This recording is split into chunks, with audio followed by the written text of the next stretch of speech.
In Ecuador, the militarization of the city of Guayaquil continues in the face of rising violent crime.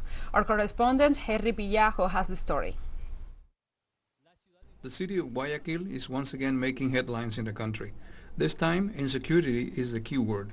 Already there have been 180 violent deaths since the beginning of the year. In social media, users are exposing the severity of the crimes, a reality not shown in the country's broadcasting network.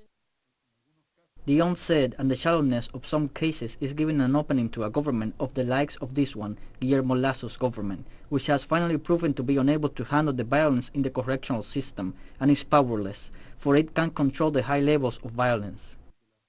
Shootings and murders in Guayaquil have forced Lazo and local authorities to answer people's claims in order to gain back the citizenship's trust in the institutions. Among the most urgent measures stands the deployment of police and armed forces personnel throughout the streets of the city. The first actions will be coordinating the presence of 1,100 police agents who will join those already active in the city. They will back up ground operations to protect and secure the streets alongside the armed forces. The government holds accountable for the rise in violent crimes, the fight against drug trafficking. However, experts affirm the problem causes can be traced back to structural weaknesses and the abandonment of policies with social benefits.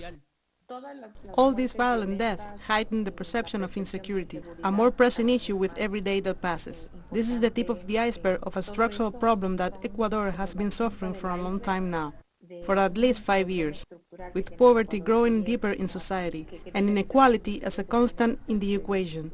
Everything else results in death and an increasing perception of insecurity. Another one of the government's shock measures is the substitution of a chief of police. Also, the executive chair announced the submission of a bill in the nation's parliament that seeks to regulate the progressive use of force for police and military agents. I think the president is wrong because this project is already being assessed in the commission. The executive has not sent his team of surveyors and has not appeared before the Commission of Sovereignty and Overall Security in an efficient way.